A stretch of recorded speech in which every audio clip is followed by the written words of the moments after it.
Mr. Granoff, thank you very much for your time. How did you see the conference in general? Well, it's good that people come together to talk about nuclear disarmament. And many of the ambassadors here have laid out what appears to be a consensus agenda of strengthening the Nuclear Non-Proliferation Treaty, a positive attitude at the regeneration of progress between Russia and the United States on the disarmament agenda, and a more hopeful attitude toward the prospects of nuclear disarmament. I thought that the statement that was read early this morning from Ayatollah Khamenei to the effect that nuclear weapons are haram goes very nicely with the President of the United States saying that he's committed to seeking the security of a world without nuclear weapons, and that the United States has a moral responsibility to do that because of our use of an atomic bomb in World War II. Iran considers, the Iranian government rather, considers this as a direct threat.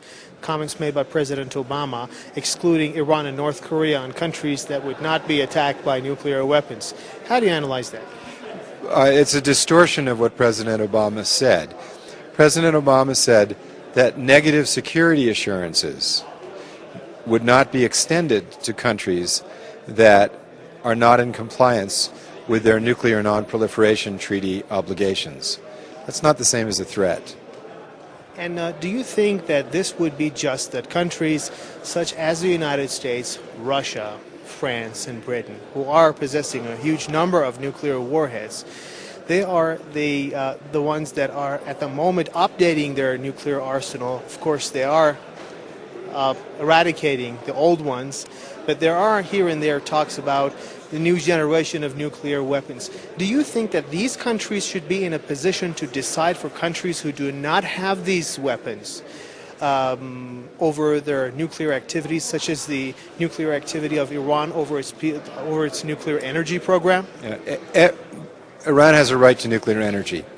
Every citizen on the planet has a duty to make sure that no more countries and no more people get nuclear weapons, and has a right to demand from the nuclear weapon states, the countries that have them, India, Pakistan, Israel, North Korea, and the P5, the UK, China, Russia, France, and the United States, to get rid of their nuclear weapons. Nuclear weapons cannot be used against another country that has them. That would be suicidal. It's patently immoral to use them against a country that doesn't have them, and they're of no value against terrorists. Moreover, amongst the countries that have them, none of us are existential enemies. My country's economy is dependent on China. Russia and the United States truly want to normalize. So why do we still have this legacy of history? It's time, very much, it's time to move on. And how possible do you see this movement that you earlier mentioned in action rather than words? Because every country, when it comes to the issue of disarmament and non-proliferation, brings up an excuse not to do it. Everybody's having a very sweet talk about it, but nobody's taking any serious action about it. For example, I was talking to a gentleman from the Pakistani Foreign Ministry. The reason for Pakistan to have a nuclear weapon was the nuclearization of India. There's a lot of positive steps being taken. I think we're going to see the negotiations of a cutoff on the production of fissile material. We already see the lowered posture of the status of nuclear weapons in the U.S. Nuclear Posture Review. You only picked out one aspect of it. The credible elites within nuclear weapon states, particularly in the United States, people like Henry Kissinger, George Shultz, William Perry, former Secretary of Defense, these kinds of people are coming out and saying, we must seek a world without nuclear weapons. This is a sea change. And to have the President of the United States and the President of Russia state clearly that they're going to pursue nuclear disarmament, the political space has now been opened up. And rather than be cynical about it, we should move forward and support it. I was in India last year, and the Prime Minister of India said that India would support a convention dealing with nuclear weapons like the Chemical Weapons Convention, universally, legally, and verifiably banning them. China has similarly taken that position. It's my hope that many countries will begin a preparatory process on a convention to universally, legally, and enforceably ban nuclear weapons. It will take work, it will take time, but as we move in that direction, the political currency of these terrible devices will diminish. In answer to your question about whether nuclear weapon states can effectively stop proliferation, nuclear weapon states can only effectively stop proliferation if they make credible progress in disarmament. I have children. Do you think that I could convince my children not to smoke cigarettes if I had a cigar in my mouth? So do you think, so what you're saying is that there should be a very serious step in order to try to convince these countries to gather together and take this step very seriously once and for all? Is this going to happen or not? Well, it's a process that has begun, and I think the START process was a first step in that regard. It's just the first step. But I don't think that countries that don't have nuclear weapons would, if a country in this region, another country, got nuclear weapons and there was a cascade of proliferation, would the region be more secure? Of course not.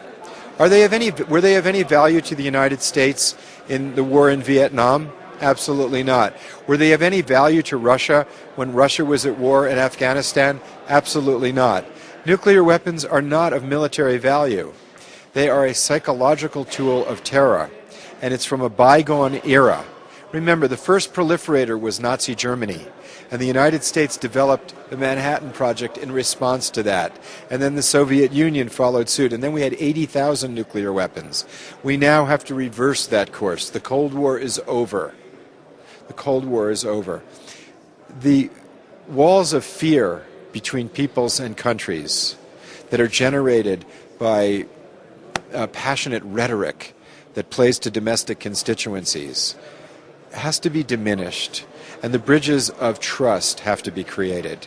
There's absolutely no real reason why the people of the United States and the people of Iran shouldn't be fully normalized. It's time now to begin talks without preconditions, very much quiet talks, in which the United States and Iran listen to each other and respond seriously to their mutual concerns.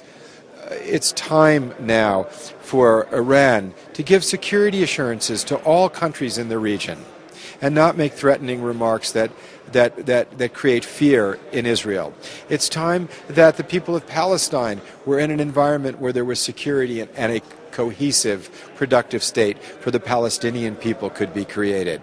It's time now to realize that with our BlackBerries, we as citizens now have access to the kind of information that only the most sophisticated intelligence services had 30 years ago. A normal citizen today can find out almost anything in the world and talk to anybody in the world.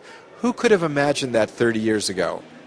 And for the people in Iran, what strikes me as very amazing is, and you couldn't have ever imagined this 30 years ago, the most popular poet in Iran is Maulana Jalaluddin Rumi. One of the most popular poets in America is Rumi. Now, 30 years ago, could you have imagined that? It's totally amazing. I think we can expect amazing changes. Who could have predicted the fall of the Berlin Wall? Who could have predicted the end of apartheid without a bloodbath? Who could have predicted BlackBerries and the internet? We know that the unexpected will happen, and people of good faith should plan for success. Plan on the principles of success. Build the bridges of trust, and Iran can do a lot in that regard, and so can the United States. First step is ratify the Test Ban Treaty. You know, there's no reason for Iran not to ratify the Test Ban Treaty. It has no aspirations for nuclear weapons, and it will put pressure on the United States to do the right thing. It will help people like me who are pushing my country to ratify the Test Ban Treaty. And the president of my country wants to ratify the Test Ban Treaty, forever banning any further testing of nuclear weapons. It's so basic. So these are little steps, but the little steps gain momentum. And as they gain momentum, we will move toward a world without nuclear weapons. It's inevitable. Mr. Granoff, pointing to the issue of Iran, why do you think, despite the fact that Iranian officials, especially in the IAEA, have tried all ways to guarantee to the agency and to the international community that the nature of their nuclear activities are peaceful, still there is a huge amount of pressure on Iran, despite the fact that the agency has not yet been able to find a single bit of evidence that Iran has deviated from its peaceful nature of its activities? Well, if Iran were to adopt the additional protocols to the inspection regime and then work to create a model monitoring and inspection regime, it would serve a great service to the rest of the world. Iran started with a credibility deficit because for over a decade it was not forthcoming with its nuclear program. So you had this history here, and then you also had very aggressive language toward the United States and toward other countries in the region. With that history, there was a hurdle to overcome. It hasn't been overcome. And it's not just the United States. The international community, by virtue of the sanctions that the Security Council has imposed, has evidenced a lack of confidence. But I think Iran could overcome that by not just the additional protocols, but doing more than that and being an example of what we'd like to see everywhere. But Iran is not the only country which is opposed to the additional protocol. There are other countries, such as Brazil, who are also in opposition to this issue. Well, they consider this as a breach of their sovereignty. Well, Brazil was one of the countries that created the Treaty of Tlatelolco, creating a nuclear weapons-free zone in Latin America with its own safeguard regime. So people have total confidence that Brazil does not have a nuclear weapons aspiration. That confidence does not exist in this region. One of the reasons is that Israel has nuclear weapons. And so other countries in the region say this is an inequity. And so there's political pressure to say the way we'll deal with this inequity is we'll get nuclear weapons, and then everybody suffers enormously. There isn't that political pressure in Latin America. The solution to the dilemma is a universal ban on nuclear weapons. Thank you very much for your time. Is this useful?